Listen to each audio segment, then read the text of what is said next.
அண்ணன் சசிகலா அவர்கள் குடும்பத்தின் சார்பாக அற்புதமாக ஒவ்வொரு மாதமும் விடாமல் 87 பிரதோஷம் 87வது எல்லாரும் கைத்தறி 87வது பிரதோஷம் நமது உயர்ந்த காலையில் கூட நம்ம விக்கராஜ் அவர்கள் அற்புதமாக அபிஷேகம் செய்தார்கள். இன்றைய தினத்தில் நமது ஒவ்வொரு ஆண்டும் பெயர் விரும்பாத புண்ணிய சீடர்கள் இருந்தாலும் அற்புதமாக விசேஷமான முறையில் ஆங்கில புத்தாண்டு அன்று அற்புதமாக அபிஷேகம் செய்யக்கூடிய வள்ளல்கள். அதுபோல ஒவ்வொரு நமது பாரதிராஜா முருகன் மேஸ்திரி சிவா அவர்களால் ஒவ்வொரு பணி அவங்களால முடிந்த அளவுக்கு செய்து கொண்டிருக்கிறார்கள். அன்னாரது குடும்பம் பல்லாண்டு காலம் வாழ்வாங்க வாழ வேண்டும் என்று பிரார்த்தனை செய்கிறோம். அனைவரும் இகவர சோகமாக இருக்க பிரார்த்தனை செய்கிறோம். எல்லாம் மனசு வருண பகவான் வருவார். ஆனால் இதுங்க நீங்கள் மனசை கொஞ்சம் ஒரு 5 நிமிஷம் ஐயா ஆசீர்வாதம் உங்களுக்கு கிடைக்கும். கடவுளுடைய அனுகிரகம் கிடைக்க வேண்டும் என்று பிரார்த்தனை. சிவகுருநாதா சிவகுருநாதா என் சிந்தையில் நினைந்தவனே சிவகுருநாதா.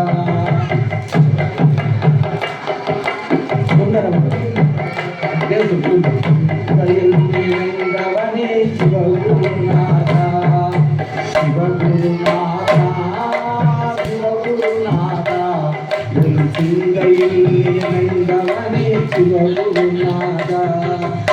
அன்புருமே அழகுருமே சிவகுருநாதா அன்புருமே அழகுருமே சிவகுருநாதா ஆனந்தத்தின் எல்லை சிவகுருநாதா பொன்னடியா உன்னடியை சிவகுருநாதா பொன்னடியா உன்னடியை சிவகுருநாதா போற்றி தினம் பற்றுகிறோம்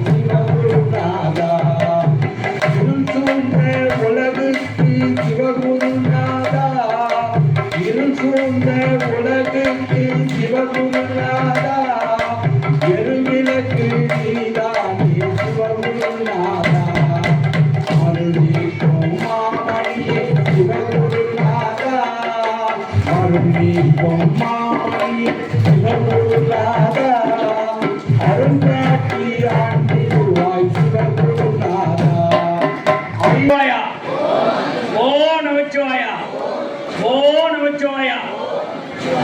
எல்லாம் வல்ல எம்பெருமான் திருமணி நாயகி உடனுரை திருமணி சேரை உடையாருடைய பேரொருளால் திருவருளால் குருவருளால் இன்றைய சனி மகா பிரதோஷத்திற்கு வந்திருக்கின்ற உங்கள் எல்லோருக்கும் எம்பெருமானும் சனி பெருமானும் அம்மையரும் அருள் புரிய வேண்டிக் கொள்கிறேன். ஏன் சனினா இப்பதான் குரு பிரதோஷம் வந்து குரு பகவான் வந்திருக்கார். அவரோட சனி சேர்ந்தார்னா எல்லா கஷ்டத்திலையும் விடுதலை பண்ணி கொடுப்பார். அது வேண்டிக்கிறோம். அன்பர்களே, இன்றைய தினம் நீங்கள்லாம் பெருந்திரளாக வந்திருக்கிறீங்க. உங்கள் மனதில் தேவபெருமான் உள்ள புகுந்து இன்னைக்கு போயிட்டு பெரிய மலையில் இந்த விழாவில் கலந்துக்கணும்னு வந்திருக்கீங்க. அதனால் இறைவன் உங்கள் நல்லபடியாக காப்பாற்றுவோம். அது ஒன்றும் அச்சமே இல்லை. நம்ம ஆனந்தையர் அடிக்கடிக்கு சொல்கிறாரு, உங்கள் வீடு அங்கே தான் இருக்குன்றார். எந்த வீட்டை சொன்னான்னு எனக்கு புரியல. நீங்கள் எந்த வீட்டை நினச்சிங்கன்னா எனக்கு தெரியாது. நீங்கள் கட்டி வச்சுக்கிற வீடுலாம் வீடே இல்லை, அதெல்லாம் வாடகை வீடு.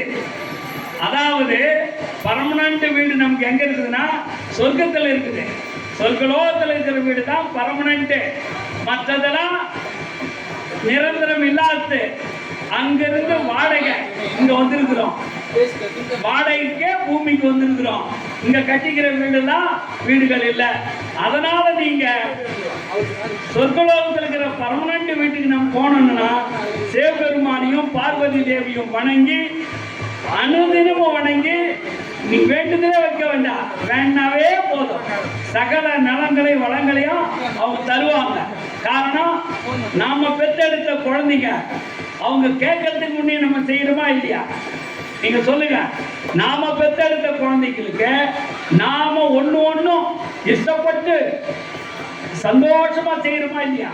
அதே போலதான் பகவானும் நமக்கு அப்படியே சந்தோஷப்பட்டு என் பிள்ளைங்க நல்லா இருக்கணும் அப்படின்னு எல்லாத்தையும் செய்து கொடுப்பார். அதனால நீங்க அதை பற்றி யோசிக்காதீங்க. நல்லது செய்யறத மட்டும் நினைங்க, அவனை வணங்குறத மட்டும் செய்யுங்க. அப்போ இந்த பூமியில் நம்ம வந்திருக்கிறவன் எல்லாம் பகவானே நமக்கு கொடுத்துருவானா? கண்டிப்பா அவன் தான் கொடுப்பான். நீங்க இப்படிதான் இருக்கணும் அப்படிதான் இருக்கணும்ன்றது வந்து இன்னைக்கு இல்லை, முன் ஜென்மத்திலேயே எழுதப்பட்டது. பிரம்மா இந்த பூமிக்கு உங்களை அனுப்பும் போதே பிரம்மா கரெக்டா எழுதி வச்சிருக்கான். எது எது எப்படி எப்படி நடக்கணும், யார் யாரு எப்படி எப்படி வாழணும் அப்படின்றது அவன் எழுதியிருக்கிறான். இல்லைன்னா அது நடக்காது. நாம எல்லாம் பேசிக்கிறோம், ஆஹா இளம் சிறாரெல்லாம் சேர்ந்து பிசில் அடிச்சுட்டாங்க, நம்ம விஜய் சாரு நம்ம தமிழ்நாட்டுடைய முதல்வர் ஆயிட்டாரு, ஆஹா கடவுளுடைய பேரருளும் திருவருளா இருந்தவங்க தான் மோடி சார் பிரைம் மினிஸ்டர் 12வது ஆண்டு இருக்கிறாரு, எல்லா ரெக்கார்டுகளையும் வீழ்த்துட்டாருன்னு நம்ம பேசிக்கிறோம். ஆனா அவங்க அதுக்கு முன்ன எத்தனை எத்தனை ஜென்மத்துல இப்படித்தான் வாழணும் தவம் இருந்தாங்க வேண்டாங்கன்றது அந்த பிரம்மாவை கேட்ட எல்லாத்தையும் சொல்லிட்டோம். அப்படிதான் ஒவ்வொருத்தருடைய வாழ்க்கையிலும் நடக்குது. அதனால இப்ப நம்ம அசோக் அவரும் ஒரு தம்பதியரும் மனைவியாரும் சேர்ந்து இந்த கோயிலுக்கு 87வது முறையாக, அதாவது 7வது 87 பிரதோஷமாக அவர் அன்னதானம் பண்றாங்கன்னா சாதாரண விஷயமா? கைத்தட்டலாம் நீங்க.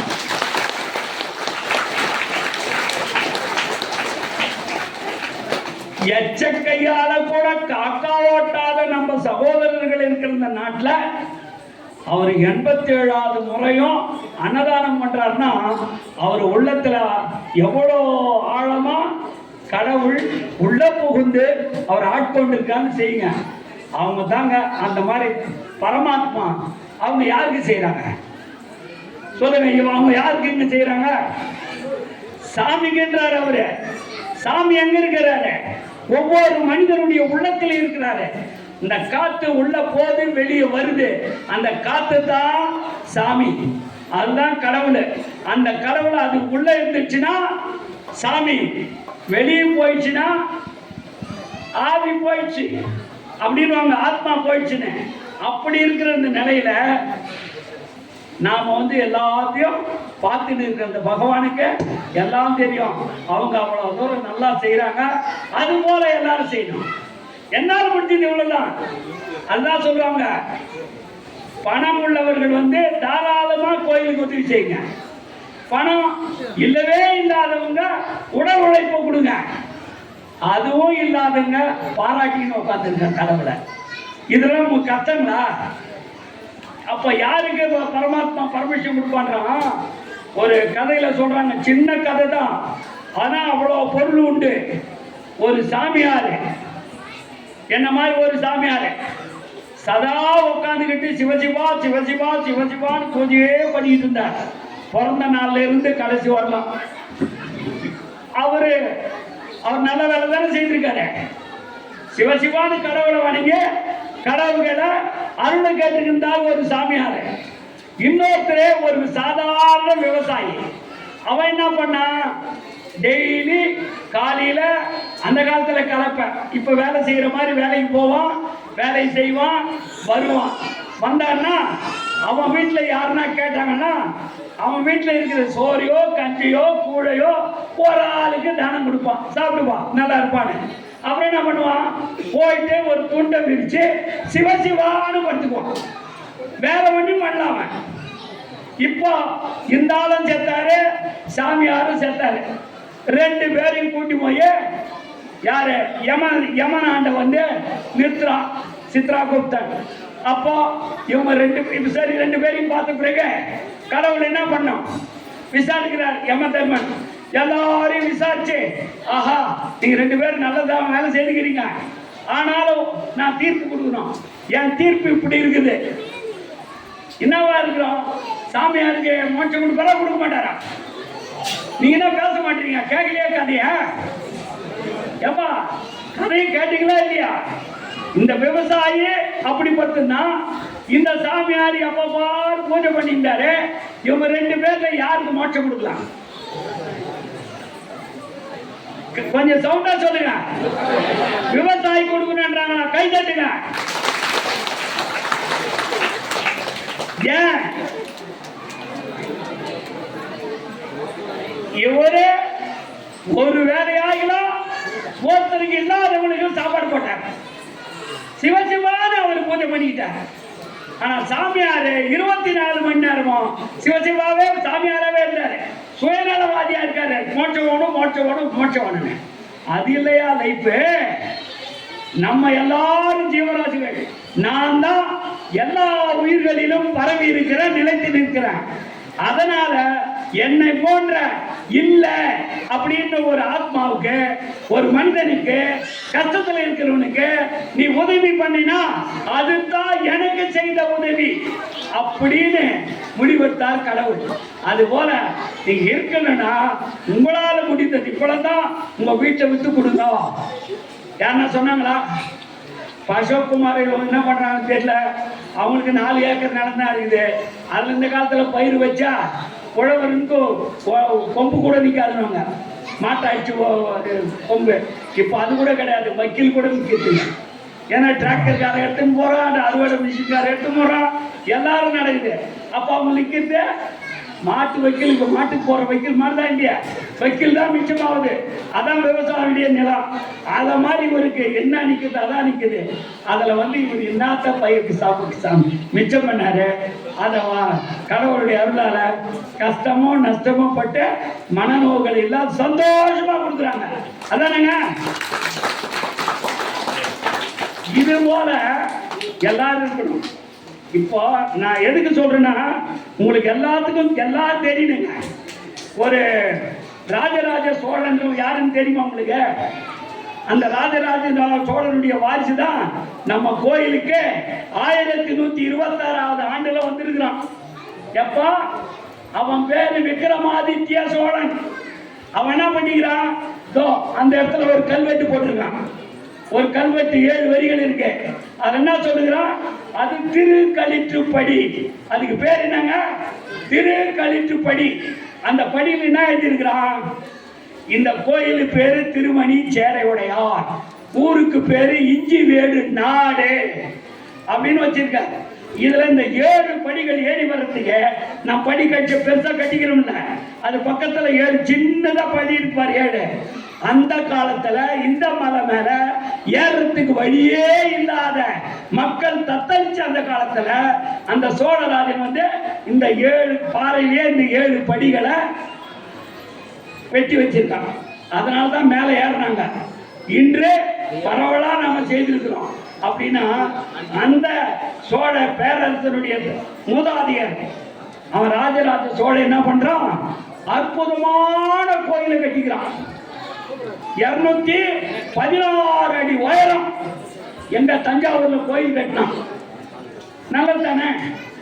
எல்லாம் படும்போது அவன் கேட்கிறானா, ஏம்பா நான் அரசன், நீங்கெல்லாம் எனக்கு பணம் கொடுத்துதான் நான் ராஜனா இருக்கேன், அந்த பணத்தை எடுத்து தான் அந்த கோயில் கட்டியிருக்கேன். அதான உண்மை? ராஜன் வட்டி போடுவான், வரி வசூலிப்பான், அதுல பல நல்லது செய்வான். அது போல செய்யற போது இந்த கோயிலையும் கட்டியிருக்கேன். அப்ப கோயில் கட்டுறது யாரு? என்ன கதையெல்லாம் கேட்கறீங்க, பதிலா சொல்ல மாட்டீங்க. கோயிலை கட்டுறது யாரு? மக்கள். மக்கள் தான் கோயில் கட்டாரு. அப்படி சொல்லிட்டு இன்னும் கூட கொஞ்சம் எனக்கு பணம் தேவைப்படுது, யாருன்னா என்ன கொடுக்குறீங்களான்னு கேட்டா, ஒரு கிழவி அவ சாமி என் கழுத்தில் இருக்கிற செயினை வச்சுங்க அப்படின்னு அந்த செயினை எடுத்து கட்டி கொடுத்துதான் அந்த தேவி. இது எப்படி இருக்கும்? கை கட்டுக்கிறேன். அந்த அந்த தேவிக்கு இருக்குதோ இல்லையோ, அந்த ஆயா கழுத்தில் இருக்கிற மணிய ராஜா கேட்டாரா, உனக்கு எதுவுமே இல்லையாமா கழுத்துல, இதை கொடுத்தனா அந்த ஆண்டவனுக்கு நான் கொடுக்கறதுனால என் உடம்பு பூரா ஆபரணங்கள் ஆயிடும் சாமி அப்படின்னு அந்த அம்மா தெளிவா சொன்னான். அப்படி அந்த அரசனுக்கு பல கோடி சொத்து அதிபதியா இருக்க அந்த அரசனுக்கு ஒரு கிழவி கொடுத்து கோயில் கட்டிக்கிறாங்கன்னா, இன்னொரு கிழவி என்ன பண்ணிக்கிறான்? வேண்டிக்கிட்டே இருக்கான். என்னன்னு எல்லாரும் கொடுக்குறாங்க, பொண்ணு கொடுக்குறாங்க, பொருள் கொடுக்குறாங்க, சொத்து கொடுக்குறாங்க, இருக்கிறதெல்லாம் கொடுக்குறாங்க. என்னால யாரும் இல்லை, எனக்கு பிள்ளை இல்லை, பொண்ணா புருஷன் இல்லை, யாரும் இல்லை, நான் தனியும் மாறோம், எனக்கு சொத்து சுகம் எதுவுமே இல்லை. ஆனா என்னால எதுவும் செய்ய முடியலையேன்னு அவர் ஏக்கத்துல இருந்தா. அது பாவம் வேண்டிக்கிட்டு இருந்தா. அப்படி இருக்கும் போது ஒரு நாள் கனவுல, ராஜா கனவுல சிவபெருமான் சொல்றாரு, அப்பா கோயிலை கட்டிட்ட மேலே ஒரு தளம் போடணும், அது கல்லால போட்டு மூடணும். அதுக்கு கல் தேடுறவனுக்கு எங்கேயும் கிடைக்கல. ஆனா நான் சொல்ற இடத்துல போய் பாருங்க கல் கிடைக்குன்னு சிவபெருமான் வந்து சொல்றாரு. இதெல்லாம் ஜோக் இல்லை, இதெல்லாம் நிஜம், இதெல்லாம் உண்மையா நடந்த சம்பவங்க. நாம இன்னமும் சிவன் கோயில வந்து கதை விடுற ராமானிகன்னு கேட்டீங்க, இதெல்லாம் சிவன் நினைச்சாதான் நினைப்பான். என்னென்ன எல்லாமே நடக்கும். அப்படி அந்த அந்த அவர் அடைவாக அவர் சொல்றாரா, இந்த இடத்துல ஒரு இடத்துல வீட்டுக்கு அந்த காலத்துல வந்து வீட்டுக்கு முன்னால ஒரு சாக்கடை இருக்கும். அந்த சாக்கடையில ஒரு கல் போட்டு வைப்பாங்க. நம்ம போனோம்னா அந்த தண்ணியை எடுத்து கையை காலை கழுவிட்டு அப்புறம் தான் வீட்டு உள்ள போனோம். அது மாதிரி ஒரு சாக்கடையில் இருக்கிற ஒரு கல் இருக்கும்பா, அதை எடுத்துன்னு வாங்கப்பா சரியா இருக்குன்னு யாரு சொல்றது? சிவபெருமானே யாருக்கு சொல்றாரு? சிவபெருமான் இவருக்கு கனவுல சொல்லிட்டார். அவர் ஆட்களை விட்டு யார் அது கண்டான்னு கண்டுபிடிச்சா, ஆமா ஒரு கிழவியினுடைய வீட்டுல அந்த கல் இருக்குது. போனாரு, அதை எடுத்துட்டு வந்தா பார்த்தா பக்காவா இருந்தான் சைஸ். அதை வச்சுட்டாங்க, முடிஞ்சு போச்சு கதை. அதன் பிறகு அந்த ராஜராஜ சோழன் சிவபெருமான நின்றுக்கிட்டு, ஐயா எனக்கு உதவி பண்ணோம் அப்படின்னு கேட்டாராம். என்னப்பா, நான் கட்டிக்கிற கோயில் உங்களுக்கு சந்தோஷமா? ஆமாம்பா, நீ கட்டிக்கிற கோயில் ரொம்ப சந்தோஷம். நீ எடுத்த முயற்சியாலும் அந்த கிழவி கொடுத்த கல்லாலும் அந்த நிழலாலையும் நான் சந்தோஷமா இருக்கிறேன்னு சிவன் சொன்னாராம். யாருக்கு மரியாதை கொடுத்தாரு சிவபெருமான்? ஒரு பாட்டி கல்லு கொடுத்தார, அதை பெருசா எடுத்துக்கிட்டாரு. இவன் பாவம் வசூல் பண்ணி இவ்வளவு தூரம் பண்ணி இந்த மாதிரி கோயில் கட்டிக்கிறான, இவனுக்கு 2வது இடம். அதனால நாம நல்லது செய்யறோமா கெட்டது செய்யறோமா அப்படின்ற எல்லாமே சிவனுக்கு தெரியும். ஒரு இன்ச்சு கூட நாம என்ன வேணாலும் பேசிக்கலாம், இந்திரன் சந்திரன் அப்படின்னு. ஆனா அவனுக்கு இன்ச்சா நமக்கு எல்லாம் தெரியும். இந்த சித்ராகுப்தன் ஒருத்தர் இருக்கிறான், அவன் அந்த நோட் புக் வச்சுன்னு எல்லாத்தையும் எழுதி வச்சுக்கிறான். அதனால தோழர்களே, பாக்கெட்ல இருக்கிறார் கோயில்ல முண்டியில போய் காசு போட்டாங்க, எடுத்தாரு பாக்கெட்ல. என்னாச்சு? 2-3 நோட்டு வந்து எல்லாத்தையும் உள்ள தெரிஞ்சுட்டு ஒரு 10 ரூபாய் எடுத்து போட போனாங்க. போட்டாரு. ஆனா அவர் எடுக்கும் போது கூடவே 2-3 500 ரூபாய் வந்துச்சு. அதை எடுத்து மற்றவங்க யாரோ உண்டியில போட்டாங்க. இந்த ஆளு வானானா கூட இவனுக்கு போட வைக்கிறேன்னு சிவனுக்கு தெரியுது. அதனால நீங்க என்ன மனசில் நினைக்கிறீங்க அதை விட்டுருங்க. உங்களால நீங்க இப்ப செய்தீங்கன்னா அதுதான் பெரிய உதவி. இந்த உதவி தான் பேரு புண்ணியம், உதவி இல்லை. இந்த புண்ணியம் செத்தாலும் கூட வரும். நம்ம செய்த தீமைகளும் கூட வரும், புண்ணியமும் 2 தான் வரும். இது 2ஓட தான் நாம போகும்போது போட்டுக்கிற நகை நட்டு அழகழகான ஆபடைகள் சேலை இது எதுவுமே வராது. வைக்கிறாங்களா சாகும்போது? எல்லாத்தையும் காட்டிக்கின்னு வெறும் உடம்போட தான் எரிக்கிறாங்க, இல்லை புதைக்கிறாங்க. இதான உண்மை. ஆனா நம்மளா கூட வந்து எது? நாம செய்த புண்ணியம், நாம செய்த நல்லது, தீமை அயோத்தியம் பண்ணலாம் கூட வரும். இது 2 தான். அதனால அன்பர்களே, நாம பேசிட்டு இருக்கும் போதே சிவபெருமான் காதல விழுந்து மழையை கொஞ்சம் தூர தள்ளி விட்டார். பாத்தீங்களா? கை தட்டுங்க. கருணை கடவுளுங்க அவரு. எனக்காக என் பிள்ளைங்க எவ்வளவு சந்தோஷமா விழா இருக்கிறாங்க. நான் போய்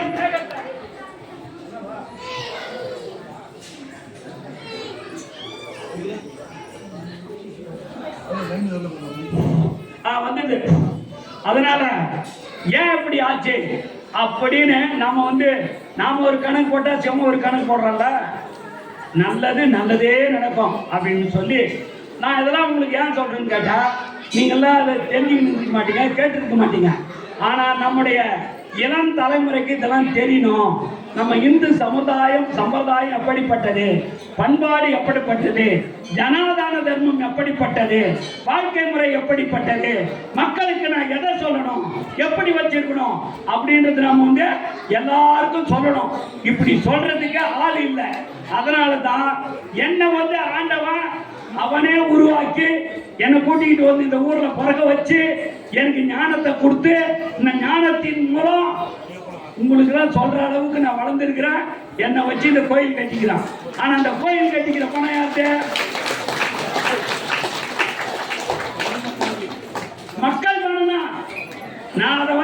ராஜசாஸ்திரி தான் ராஜராஜ சோழனுக்கு அடுத்த நிலையில நான் இருக்கிறேன். ஆனா அவனோட பெரிய ஆள். ஏன்னு கேட்டா அரசாங்க பணத்தை செலவு பண்ணான். ராஜனா இருந்தான். நான் ராஜனுக்கு பூஜா பிடிக்கிற ஆள் கூட இல்லை. என்னங்க, அந்த மாதிரி நிலையில இருந்த அந்த ராஜனை கூட என்னை ஒப்பிட முடியாது. ஆனா நாம ஒரு கோயில் கட்டியிருக்கோம். ஆனா அவன் வசூல் பண்ணது பண்ண வேற, நாம வசூல் பண்றது வேற. அதனால கேட்டு வாங்கி கட்டியிருக்கிறோம். இப்ப நீ பாத்தீங்க எந்த பெரிய கூட்டம் நீங்க சேர்ந்துக்கிறீங்க. இன்னும் இது மாதிரி டபுள் மங்க வந்துச்சு ஜனங்கன்னு வச்சுங்க. இந்த ஜனங்களே எங்க உட்கார வைக்கிறது சொல்லுங்க, எங்க உட்கார வைக்கலாம்?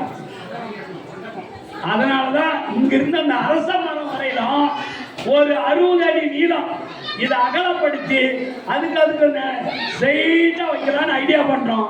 அதுக்கு எண்ணம் தான் எங்களுக்கு கடவுள் கொடுத்துருக்கான், பணத்தை உங்க கையில கொடுத்துருக்கான். யார் யாரு எப்பப்போ எவ்வளவு கொடுக்குறீங்களோ 10,000க்கு மேல வரும் பேர்லாம் கல்வெட்டுல பேர் வரும். இங்க 176 கல்வெட்டு வச்சுக்கிறோம். ராஜராஜ சோழன் 221 கல்வெட்டு வச்சான் அவன் காலத்துல.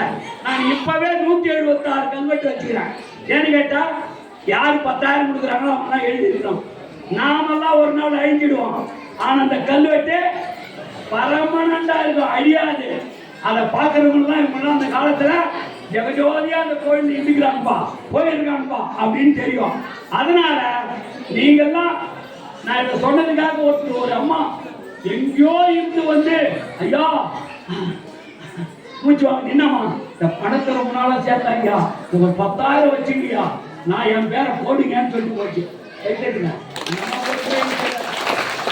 ஆனா கல்வெட்டுல கேட்டு அது போல நீங்க 1000 சம்பாதிக்கலாம், போலாம் வரலாம்.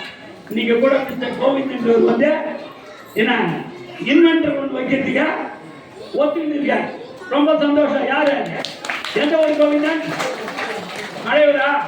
இதை போல மனசு இருக்கும்போது செய்யுங்க. எனக்கு கேட்கல, இங்க வந்து இவ்வளவு பேர் இருக்கோம் பாருங்க. ஒரு ஃபேன் இல்லை, ஒரு 6 ஃபேன் நாங்க ஒரு நண்பர் வாங்கி கொடுத்தாரு. அந்த 6 ஃபேன் எடுத்து நாங்க வேற எங்க வேலை செய்யணும். இப்ப கூட வேற ஒரு 6 ஃபேனா எடுத்து வேணுங்க. அந்த 6 ஃபேன் கொடுத்தீங்கன்னா நீங்க எல்லாம் வந்து குடுக்க இல்லாத அழகா பார்த்துக்கலாம். ஃபேன் போடும். யாருன்னா மனசு வந்து கொடுக்க தந்தா கொடுங்க, அப்படிதான் கேட்க முடியும். நானு பாக்கெட்ல வந்து கை வச்சு கத்தரிக்கிறா அதான் இல்ல செய்யலாமா? நானு உங்க மனசை தான் திண்டலாம், பாக்கெட்டு திண்டக்கூடாது இல்லைங்களா? அதனால நீங்க முடிஞ்சு வந்து செய்யுங்கன்னு சொல்லி இதையும் நாங்க அகலப்படுத்த போறோம். கூடி வருகின்ற ஜனவரி மாசம் ஜூலை மாசம் 10ஆம் தேதி, ஜூலை மாசம் 10ஆம் தேதி என்ன விசேஷம்? இந்த கோயில் கும்பாபிஷேகம் 2வது முறை பண்ணிருக்கோம். இந்த கோயில 999 கும்பாபிஷேகம் பண்ணோம். மறுபடியும் ஜூலை மாசம் 2010ஆம் தேதி ஜூலை 2016 ஒரு கும்பாபிஷேகம் பண்ணோம். அதனுடைய நினைவாக இந்த கும்பாபிஷேகம் நடத்துறோம். எல்லாரும் வந்துருங்க. காலையிலே யாகம் நடக்கும். வெளி ஊர்ல இருந்து வந்து முற்றோதல் செய்வாங்க. திருவாசகம் முற்றோதல் செய்யறதுக்கு ஒரு 100 லேடிஸ் ஆவடி சென்னையில இருந்து வராங்க. அமக்களமா வருவாங்க, அவங்க பாடுவாங்க. அவங்களுக்கு வந்து சாமி கும்பிடுறது கூட செகண்டரி தான். அவங்க உட்காந்து இந்த பாட்டை பாடுறது தான் கண்ணு பார்ப்பாங்க. அந்த மாதிரி நடக்கும் போது நீங்களாம் வந்து கலந்துங்க. அதுக்கு அடுத்து அதே ஜூலைல பல விழாக்கள் நடந்தாலும் முக்கியமான ஒரு விழா நடக்கும்போது அது என்னன்னு கேட்டீங்கன்னா, இந்த கோயிலை கட்டணும்னு சொல்லி நான் ஏற்பாடு பண்ணீங்க. சிவபெருமான் என்னுடைய தந்தை ராஜா சுவாமிகளுக்கு நேரடியாக முனிவர் கோலத்துல வந்து இந்த மலை அடிவாரத்தை தான் அவர் சொல்லியிருக்கார். ஏன்னா அவர் தேடிக்கிட்டு வந்தார். அவரு எனக்கு கஷ்டம் இருக்குது சிவனே, நான் குழைக்க முடியலன்னு சொல்லும் போது அங்க சாமியார் இருந்தார். அவர் காலில் விழுந்தார். அந்த சாமியார் சொன்னது என்ன, மலையில போய் சிவனை வேண்டு.